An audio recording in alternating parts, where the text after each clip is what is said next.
Hello friends, this is Durga Prasad. Firstly hearty welcome to our channel. Video upload చేసి కూడా చాలా days అయిపోతుంది అనమాట. సో అందుకని చెప్పేసి ఈ వ్లాగ్ అయితే చేస్తున్నాను. వ్లాగ్ వచ్చేసి ఏంటంటే అటు లేచి మాట్లాడతా, లైటింగ్ లేదని చెప్పేసి ఎండకు వస్తే కళ్ళు చిన్నగా కనిపిస్తున్నాయి. సో వ్లాగ్ ఏంటంటే మనకి సపోజ్ మీరు ఒకవేళ సెకండ్ హ్యాండ్ వెహికల్స్ తీసుకోవాలనుకుంటే కనుక ఏమేమి చెక్ చేసుకోవాలని చెప్పేసి క్లియర్గా చేశాను. ప్రజెంట్ నేనైతే పొలం దగ్గర ఉందన్నమాట. కొంచెం ఇక్కడైతే కన్వీనియంట్గా ఉంటుంది చేసుకోవడానికి అని చెప్పేసి వ్లాగ్. ఇంటి దగ్గర అయినా మనకి డిస్టర్బెన్స్ ఉంటుంది కానీ ఇక్కడ ఏంటంటే మనకి కొంచెం కంఫర్ట్ ఉంటుంది అని చెప్పేసి నేనైతే ప్రజెంట్ సాయి వాళ్ళ విలేజ్కి వచ్చాను అనమాట. మీరు లాస్ట్ బ్లాగ్లో చూసే ఉంటారు కదా, సాయి మా కజిన్ అనమాట, సాయి కుమార్ రెడ్డి. సో వీడియోని ఎండ్ వరకు చూడండి, సబ్స్క్రైబ్ చేసుకోవడం మాత్రం మర్చిపోకండి. బైక్ ఎలా చూస్ చేసుకోవాలనేది క్లియర్గా ఒక పాయింట్ మీకు ఎక్స్ప్లెయిన్ చేస్తాను. ఫస్ట్ అసలు మనం స్టార్ట్ చేయాల్సింది ఏంటంటే ఫస్ట్ అవుటర్ లుక్స్ చూసుకోవాలన్నమాట. ఫస్ట్ ఒకసారి ఉత్తినే బైక్ చుట్టూ అలా ఒక వాక్ అరౌండ్ అలా తిరగండి, మొత్తం చూసుకోండి, స్క్రాచెస్ అది ఇది. నెక్స్ట్ ఏం చేయాలనేది చెప్తా.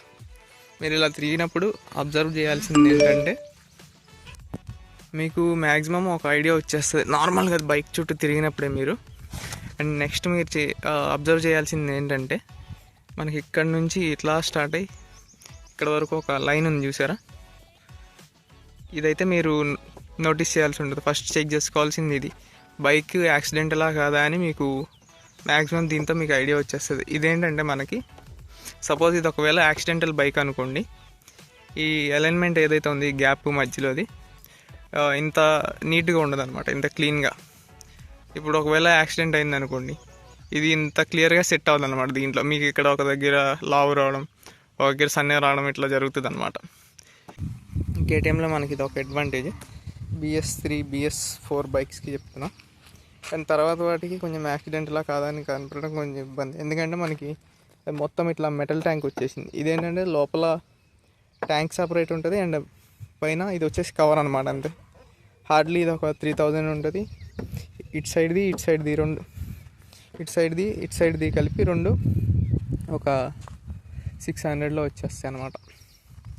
ప్లస్ సేమ్ ఫ్రంట్ ఎలాగో ఈ బ్యాక్ సైడ్ కూడా అంతే చెక్ చేసుకోవాల్సింది మీరు, ఈ అలైన్మెంట్ అనేది సరిగ్గా ఉందా లేదా అని చెప్పేసి. మీకు BS4 ఇది కూడా BS4 2018 అనమాట. ఇది వచ్చేసి మోడల్.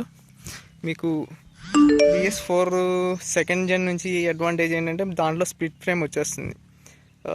ఫ్రంట్కి ఫ్రంట్ సపరేట్ ఉంటుంది, బ్యాక్ సపరేట్ ఉంటుంది.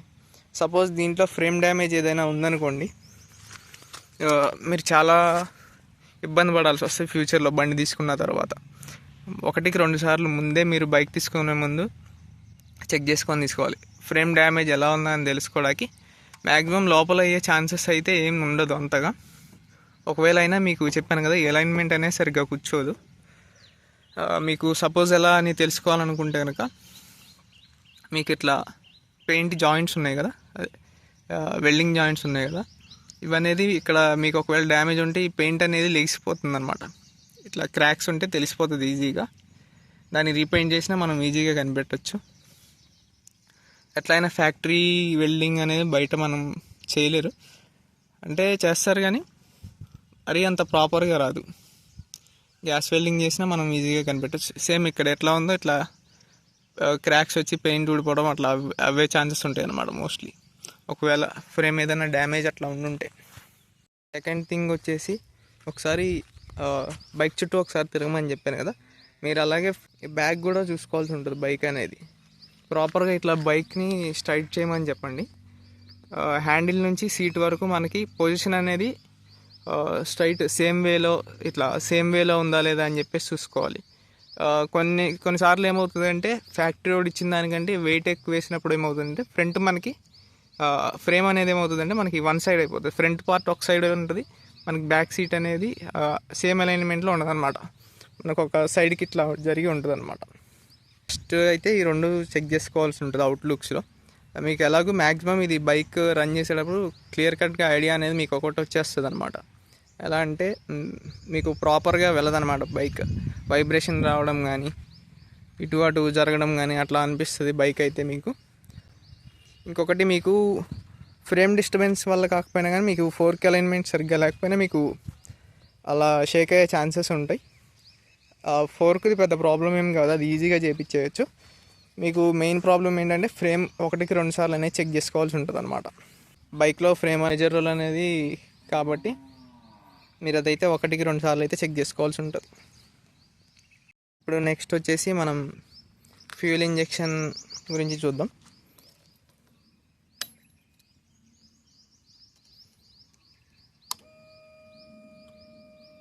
ఇప్పుడు ఒక సౌండ్ వచ్చింది అన్నారు కదా, మీకు సౌండ్ అనేది అలాగే ప్రాపర్గా ఉండాలి, అప్పుడే మీకు ఫ్యూయల్ ఇంజెక్షన్ అనేది ప్రాపర్గా వర్క్ చేస్తున్నట్టు. మీకు ఆ సౌండ్లో ఇట్లా క్రాక్ సౌండ్స్ అది ఇది వచ్చిందంటే కనుక మీకు ఫ్యూయల్ ఇంజెక్షన్ తొందరలో పోతుందని చెప్పేసి అదొక సైన్ అనమాట. ఫ్యూయల్ ఇంజెక్షన్ సౌండ్ అనేది మీకు ల్యాగ్ లేకుండా అట్లా స్మూత్గా ఉండాలి. అండ్ నెక్స్ట్ వచ్చేసి బైక్ అనేది మనకి ఇట్లా సింగిల్ టచ్లో స్టార్ట్ అయిపోవాల్సి ఉంటుంది. మళ్ళీ చూపిస్తుంది చూడండి, ఇలా సింగిల్ టచ్లో స్టార్ట్ అయిపోవాల్సి ఉంటుంది. లేదంటే కూడా మీకు సెల్ఫ్ మోటార్లో ప్రాబ్లం ఉన్నట్టు అనమాట. అది ఈజీగా ఉంటుంది, మీకు ఒక 5000 వరకు ఉండొచ్చు అనుకుంటా అప్రాక్స్ నాకు తెలిసి. చూసుకోవాల్సింది వచ్చేసి స్విచ్చెస్ అన్నీ ప్రాపర్ వర్క్ చేస్తున్నాయా లేదా చూసుకోవాలి. లైట్స్ ఇవన్నీ అంటే కామన్, అవి వేరెంట్ పార్ట్స్ కాబట్టి పెద్దగా ఇబ్బంది లేదు. ఆ బల్బ్ కూడా మీకు 11 కిందదైతే 11 రూపీస్, ఇది 110 ఇంకా బిలోనే ఉంటుంది అనుకుంటా నాకు తెలిసి. ఇదైతే కిందదైతే 11 రూపీస్ ఏమో పడుతుంది అఫీషియల్ షోరూమ్లోనే. అండ్ నెక్స్ట్ వచ్చేసి మీరు చూసుకోవాల్సింది క్లచ్ అనమాట. ఇవన్నీ వేరియంట్ పార్ట్సే కానీ రెగ్యులర్గా పోతూ ఉండేవే. ఈ థ్రోటిల్ కేబుల్ కానీ, ఈ clutch cables, bulbs and clutch plates ఒకటి, బ్రేక్ ప్యాడ్స్ ఒకటి, బ్రేక్ ప్లేట్ కానీ ఇవన్నీ మీకు వేరియంట్ పార్ట్స్ కింద వస్తాయి, చైన్ ఇవన్నీ. కానీ మీరు ఏంటంటే ప్రతిదీ ప్రాపర్గా చెక్ చేసుకున్నారంటే ఏమవుతుందంటే మీకు వాళ్ళని నెగోషియేట్ చేయొచ్చు అనమాట. ప్రైస్ అనేది నెగోషియేషన్ చేసుకొని మీరు బైక్ అనేది తక్కువలో తీసుకోవచ్చు. ఇప్పటి వరకు అయితే మనం ఫ్యూయల్ ఇంజెక్టర్ ఒకటి కవర్ చేసాము, అండ్ అలాగే మీకు సింగిల్ టచ్తో బైక్ స్టార్ట్ అవ్వాలి అదొకటి కవర్ చేసాము, అండ్ అలాగే బైక్ అవుటర్ లుక్స్ చూసుకోవాలి, మనకి బైక్ అనేది ప్రాపర్గా ఎలా యాక్సిడెంటల్ కాదా అని తెలుసుకోవడానికి ఎలాగో అని ఇప్పటివరకు అయితే మొత్తం చెప్పాను. అండ్ నెక్స్ట్ మనం ఇంకా తెలుసుకోవాల్సింది చెప్తాను అవుట్లుక్స్లోనే. ప్రజెంట్ అయితే మనం వేరియంట్ పార్ట్స్ అయితే చూద్దాం. ఇది వచ్చేసి మనకి బ్రేక్ ప్లేట్ అనమాట. దీనిపైన మీకు లైన్స్ అయితే కనిపిస్తున్నాయి చూడండి, ఒక్క నిమిషం. ఇప్పుడు లైన్స్ కనిపిస్తున్నాయి కదా, ఇవేంటంటే మీకు బ్రేక్ ప్యాడ్ అనేది ప్రాపర్గా లేదనుకోండి, ఇలా లైన్స్ వస్తాయి. మీకు ఏంటంటే ఇది లైఫ్ కూడా పోతూ ఉంటుంది బ్రేక్ ప్యాడ్స్ ప్రాపర్గా లేకపోతే. ఇలా ఉంటే పర్లేదు, లైన్స్ అనేది మీకు మరీ డీప్గా ఉండకూడదు అనమాట. మీకేమవుతుందంటే మనకి బ్రేక్ ప్యాడ్ దీంట్లో ఇది కనపడట్లేదు ప్రాపర్గా, ఇక్కడ చూడండి ఒకసారి, నేను ఇక్కడ పాయింట్ చేస్తాను చూడండి. ఇది వచ్చేసి ఏంటంటే మనకి బ్రేక్ ప్యాడ్ అనమాట. ఇది 1 mm థిక్నెస్ కంటే తక్కువ ఉంటే వాడకూడదు అనమాట. అట్లా వాడితే ఏమవుతుందంటే మనకి బ్రేక్ ప్లేట్ ఏదైతే ఉందో ఇది డ్యామేజ్ అయ్యే ఛాన్సెస్ చాలా ఉంటాయి. సో మీకు ఈ ప్లేట్ ఏమవుతుందంటే ఇది డ్యామేజ్ అయ్యే ఛాన్స్ ఉంటుంది. ఒకవేళ ఇది లేదంటే కనుక మీరు దీన్ని కూడా నెగోషియేట్ చేసి అడగాల్సి ఉంటుంది బైక్ అనేది. అండ్ మీకు తర్వాత చెక్ చేసుకోవాల్సింది వచ్చేసి సేమ్ మీకు ఫ్రంట్ బ్యాక్ ఒకటే అనమాట. బ్రేక్స్ అయితే దీంట్లో బ్యాక్ డిస్కే కాబట్టి సేమ్ మీరు చెక్ చేసుకోవాల్సింది ఇవే ఉంటాయి. అండ్ నెక్స్ట్ వచ్చేసి చైన్ ఎక్స్ప్లెయిన్ చేస్తాం. బ్యాడకుంటే బాగుండేది.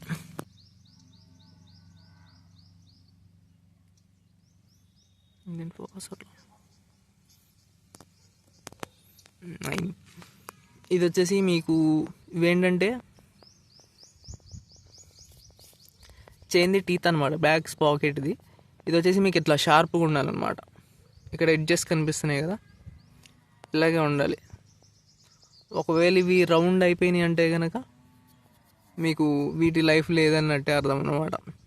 మీకు ఇది వచ్చేసి చైన్స్ పాకెట్స్ 3,000 to 5,000 వరకు పడవచ్చు. మీకు ఏంటంటే దీంట్లో ఈ చైన్స్ పాకెట్ పెద్దది ఒకటి, ఈ చైన్ అండ్ అలాగే మీకు ఇక్కడ చిన్న స్పాకెట్ ఒకటి ఉంటుంది లోపల కనిపిస్తుంది చూడండి, ఇది కూడా వస్తుంది అనమాట.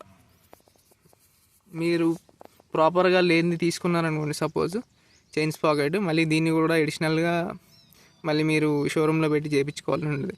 సో మీరు బైక్ తీసుకునేటప్పుడే ఒకసారి ప్రాపర్గా ఉందో లేదో చెక్ చేసుకొని దాన్ని బట్టి ప్రైస్ అనేది డిసైడ్ చేసుకోండి. అండ్ నెక్స్ట్ వచ్చేసి ఇది అన్నమాట సస్పెన్షన్. ఇది కూడా మీకు 4,000 to 5,000 వరకు పడవచ్చు నాకు తెలిసి. ఇదేంటంటే మనకి మనం మోస్ట్లీ వినే ప్రాబ్లం ఏంటంటే కేటీఎంలో ఎక్కువగా సస్పెన్షన్ అనమాట. మీకు మోస్ట్లీ తొందరగా పాడైపోయేది ఏదైనా ఉందంటే వేరియంట్ ఎయిర్ పార్ట్స్లో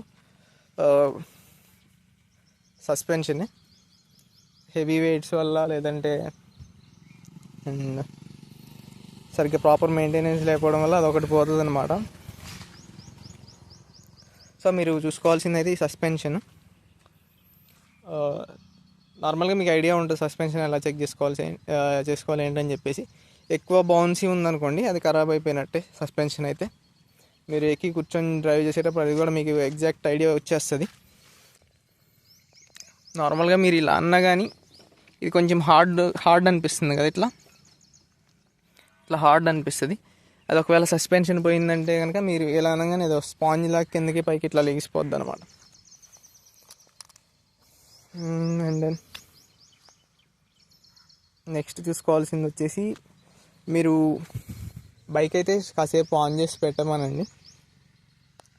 ఎందుకంటే మనకి ప్రాపర్గా రేడియేటర్ అనేది వర్క్ చేస్తుందా లేదో తెలియాలంటే బైక్ అయితే మనం ఇంతని రన్ చేయాల్సి ఉంటుంది. ఎక్కువ మోస్ట్లీ మనకేంటంటే కొంచెం ఎక్కువ ట్రాఫిక్ లేదంటే మనం తక్కువ స్పీడ్ అలా పుష్ చేసినప్పుడు మాత్రమే మీకు రేడియేటర్ అనేది ఆన్ అవుతుంది అనమాట. మీరు అది చెక్ చేసుకోవాలంటే కనుక ఫస్ట్ గేర్లో పెట్టి కొంచెం నిదానంగానే వెళ్ళాల్సి ఉంటుంది, లేదంటే ఫస్ట్ గేర్లో పెట్టి ఒక 30 అట్లా నిదానంగానే వెళ్ళాల్సి ఉంటుంది. కాసేపు అలాగే రన్ చేసి ఫస్ట్ సెకండ్ గేర్స్లో కాసేపు అట్లాగే వదిలేస్తే అది ఆటోమేటిక్గా ఒకవేళ వర్కింగ్ ఉంటే కనుక ఆటోమేటిక్గా ఆన్ అయిపోతుంది అనమాట. ఒకవేళ ప్రాపర్ వర్కింగ్ లేదంటే కనుక అది ఆన్ అవ్వదు. రేడియేటర్ వచ్చేసి ఇది అనమాట. అండ్ మీరు అలాగే ఇది వచ్చేసి మీకు ఇక్కడ కూలెంట్ది ఉంటుంది అనమాట. మీకు ఇది వచ్చేసి కూలెంట్ అనమాట. మీకు ట్యాంక్కి రైట్ సైడ్లో ఉంటుంది. దీనిలో గ్రీన్ కలర్ లిక్విడ్ అనేది ఉంటుంది. మీరు అది మ్యాక్స్కి మినిమంకి మిడిల్లో ఉండాలన్నమాట. అది సపోజ్ ఒకవేళ కూలెంట్ లెవెల్ తక్కువ ఉన్నా మీకు బైక్ అనేది తొందరగా హీట్ అయిపోవడం, స్టార్ట్ అవ్వకపోవడం జరుగుతుంది. సో మీరు ఇది కూడా ప్రాపర్గా ఉందా లేదా అని చెప్పేసి చెక్ చేసుకోవాల్సి ఉంటుంది. ఇది లేదంటే కనుక మీకు బైక్ ఓవర్ హీట్ అయిపోవడం అండ్ అలాగే కొన్నిసార్లు ఆగిపోయే ఛాన్సెస్ కూడా ఉంటాయి. మరి హై టెంపరేచర్ అని మీకు ఇక్కడ డిస్ప్లేలో అయితే ఇండికేషన్ అయితే వచ్చేస్తుంది. ఇప్పుడు చెప్పేదైతే మేజర్ రోల్ అయితే ప్లే చేస్తుంది అన్నమాట. మీకు డిస్ప్లే అనేది ఎలా ఉంటుందంటే మ్యాక్సిమం ఇట్లాంటి డిస్ప్లేలో అయితే ట్యాంపరింగ్ అయితే చేయలేం మనం. ఏదో నార్మల్ ఈ బైక్స్లో చేసినట్టు నార్మల్గా ఉంటాయి కదా అనలాగ్ డిస్ప్లేస్ అవి. ఇదేంటంటే మనకి డిజిటల్ డిస్ప్లే అనమాట. దీంట్లో ఏమవుతుందంటే మనకి సపోజ్ ఒకవేళ ఈ డిస్ప్లే కనుక పాడైపోయింది అనుకోండి, ఒకవేళ వర్క్ చేయకపోతే మనం కొత్త డిస్ప్లే వేపిస్తాం కదా, అదేంటంటే మళ్ళీ మనకి స్టార్టింగ్ 0 నుంచి అవుతుంది అనమాట. దానివల్ల మనం కనిపెట్టలేమన్నమాట ట్యాంపరింగ్ ఇది జెన్యూనా కాదా అని చెప్పేసి. బైక్ ఒకవేళ అడగండి డిస్ప్లే కొత్తదా పాతదా అని చెప్పేసి, మ్యాక్సిమం వాళ్ళు చెప్పరు. సో మీరు ఎలా నోటీస్ చేయాలంటే దాన్ని అయితే మనం ఏం చేయలేము. మీకు బైక్ రన్ చేసినప్పుడే ఒక ఐడియా వచ్చేస్తుంది. లేదంటే కనుక మీరు ఒక తెలిసిన టెక్నీషియన్ కానీ లేదా బైక్ గురించి బాగా ఐడియా ఉన్న వాళ్ళని ఎవరినైనా తీసుకెళ్లాల్సి ఉంటుంది. ఒకటి వచ్చేసి టైర్స్ అనమాట. మనకి ఇక్కడ ఈ 3 లైన్స్ లాగా ఉన్నాయి కదా, వీటికి టచ్ అయిపోతే ఇక లైఫ్ అయిపోయినట్టే అనమాట. మ్యాక్సిమం టచ్ అయిపోయినా అండ్ ఇక్కడ మీకు క్రాక్స్ కనిపిస్తున్నాయి కదా ఇట్లాగా.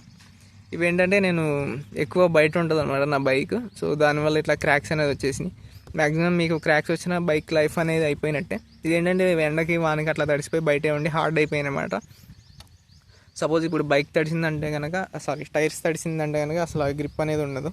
ఇట్లా కొంచెం ఇసుక టచ్ అయినా ఊరినే స్కిడ్ అయిపోతుంది. దీనికి ఇంకా ట్రాక్షన్ కాదు, ఏ మోడ్ ఉన్నా సరే ఇది టైర్స్ అనేది బ్రేక్ వేసినప్పుడు స్కిడ్ అవ్వడం అయితే కంపల్సరీ. అండ్ అలాగే దీంట్లో అయితే ట్రాక్షన్ అయితే ఉండదు, ట్రాక్షన్ కంట్రోల్. అండ్ ఇది వచ్చేసి నాన్ ఏబిఎస్ అనమాట బైక్. మీరు ఒకవేళ ఏబిఎస్ ఉన్నది తీసుకుంటే కనుక 1-2 సార్లు ప్రాపర్గా చెక్ చేసుకోండి బ్రేకింగ్ చేసినప్పుడు కానీ. అండ్ టైర్ కండిషన్ కూడా మీరు ఒకసారి చెక్ చేసుకోండి.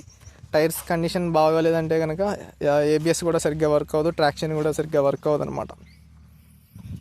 అండ్ నెక్స్ట్ వచ్చేసి మేజర్గా మీరు చూసుకోవాల్సింది,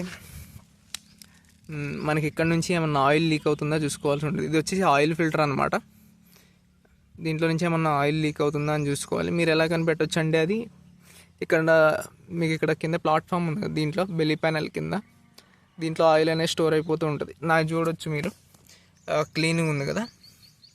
సో మీకు ఇట్లా కాకుండా వెట్టి ఉంటుంది అనమాట మొత్తం ఈ సర్ఫేస్ అంతా.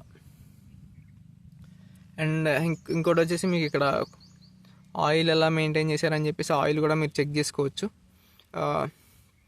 క్లీన్ ఉందా లేదా అని చెప్పేసి. ఒకవేళ బ్లాక్ ఆయిల్ ఉంటే కనుక అది మళ్ళీ సర్వీస్కి పెట్టాల్సి ఉంటుంది. మీకు మోస్ట్లీ దీంట్లో మ్యాక్సిమం అన్ని షోరూమ్స్ మీకు మోటోలే వాడతాయి. సో మీకు ట్రాన్స్పరెంట్ రెడ్ కలర్లో ఈజీగా తెలిసిపోద్ది అనమాట ఆయిల్ క్లీన్ ఉందా లేదా అని చెప్పేసి. అండ్ ఓవరాల్ అయితే ఇది. అండ్ మీరు ఒకసారి బైక్ రన్ చేసే ముందు నా సజెషన్ ఏంటంటే, మీకు నియర్ బై షోరూమ్స్కి వెళ్ళి షోరూమ్ బైక్ అయితే ఒకసారి టెస్ట్ రైడ్ చేయండి. అండ్ ఇంకొక థింగ్ మీరు తెలుసుకోవాల్సింది ఏంటంటే,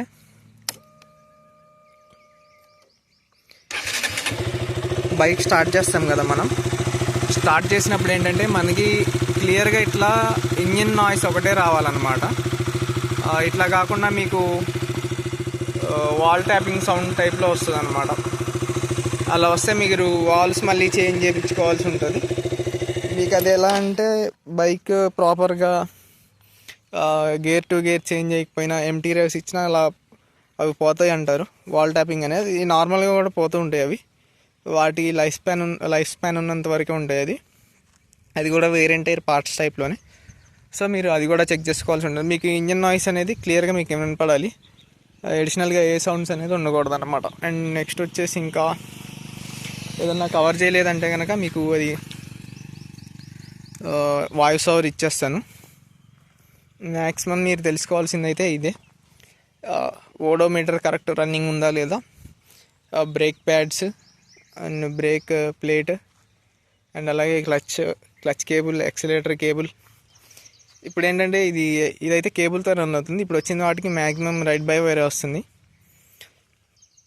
అండ్ నెక్స్ట్ వచ్చేసి మీరు తెలుసుకోవాల్సింది ఆ ఇంజిన్ నాయిస్ ఒకటి క్లియర్ ఉందా లేదా, అండ్ క్లచ్ ప్లేట్స్ మీకు రన్ చేస్తే బైక్ అది కూడా ఈజీగా తెలిసిపోద్ది అనమాట. మీరు అలా ఫస్ట్ గేర్లో, ఇదేంటంటే ఫస్ట్ గేర్లో కొంచెం మీకు నార్మల్గా 1.5 అలా ఉండిపోద్ది అనమాట ఆర్పిఎం బైక్లో. మీరు రన్ చేసినప్పుడు ఏమవుతుందంటే వితౌట్ యాక్సిలేటర్ క్లచ్ మూమెంట్లోనే వెళ్ళిపోతుంది. సపోజ్ మీకు క్లచ్ ప్లేట్స్లో ఏమన్నా ప్రాబ్లం ఉందంటే ప్రాపర్గా ముందుకు మూవ్ అవ్వదు బైక్. అండ్ అలాగే మీకు ఒకవేళ క్లచ్ ప్లేట్స్ బర్న్ అయితే కనుక మీకు పవర్లో ల్యాగ్ అనేది తెలిసిపోతుంది అనమాట. మీకు కేటీఎం ఏంటంటే, ఎస్పెషల్లీ కేటీఎంలో అయితే మీకు ఇనిషియల్ పవర్ అనేది ఉంటుంది. సో మీరు ఈజీగా కనిపెట్టేయచ్చు అనమాట. అండ్ మీకు డిలే అనేది ఈజీగా అర్థమైపోతుంది. అండ్ మీరు నెక్స్ట్ చూసుకోవాల్సింది వచ్చేసి ఇదనమాట. ఇది వచ్చేసి మీకు కీతో ఈజీగా ఓపెన్ అవుతుందా లేదా అని చెప్పేసి చూడాలి. ఇదైతే స్టక్ అయిపోతూ ఉంటుంది మెయింటెనెన్స్ సరిగ్గా లేక రెగ్యులర్గా. ఇదేంటంటే మనకి డస్ట్, వాటర్ అది వెళ్ళిపోయి మనకి ప్రాపర్ వర్కింగ్ అయితే మిస్ అయిపోతుంది. ఒకవేళ సపోజ్ ఇది పాడైపోతే ఏంటంటే మనకి ఇంకోటి తీసుకోవచ్చు, కాకపోతే ఏంటంటే మీకు సేమ్ కీతో ఓపెన్ అవ్వదు అనమాట. మళ్ళీ దీనికి ఒక సపరేట్ కీ మెయింటైన్ చేయాల్సి ఉంటుంది, లేదంటే 2 చేంజ్ చేయాల్సి ఉంటుంది. సో మీరు ఇది కూడా ఒకసారి ప్రాపర్గా చెక్ చేసుకోవాల్సి ఉంటుంది అనమాట. ఇంకేమన్నా మర్చిపోతే తర్వాత చెప్తానని చెప్పేసాను కదా. ఇంకా మీరు చెక్ చేసుకోవాల్సింది వచ్చేసి వీల్స్ అనమాట. మీరు సేమ్ ఇది కూడా ఫ్రేమ్ లాగానే అది ఎలా చెక్ చేసుకుంటారో సేమ్ ఇది కూడా అంతే చెక్ చేసుకోవడం. ఇవి ఉన్నాయి కదా, ఈ జాయింట్స్ దగ్గర చూసుకోవాల్సి ఉంటుంది. ఒకవేళ సపోజ్ బ్రేక్ అయితే మీకు ఇక్కడే బ్రేక్ అయ్యే ఛాన్స్ ఉంటుంది. అండ్ అలాగే మీకు ఒకవేళ బెండ్ అయితే కనుక ఈ ఎడ్జెస్ కూడా చూసుకోవాల్సి ఉంటుంది అనమాట. ఈ ఎడ్జెస్ బెండ్ అయ్యే ఛాన్సెస్ ఉంటాయి. మీకు మ్యాక్సిమం బైక్ రన్ చేసేటప్పుడు ఐడియా వచ్చేస్తుంది. ఏదైనా మైనర్ డ్యామేజ్ అయితే కనిపెట్టలేరు అన్నమాట. సో అందుకని చెప్పేసి మీరు ఫింగర్ పెట్టి చెక్ చేసుకోవడం బెటర్ అనమాట. ఈ వీడియోకి అయితే ఇంతే. నెక్స్ట్ బ్లాగ్లో కలుద్దాం.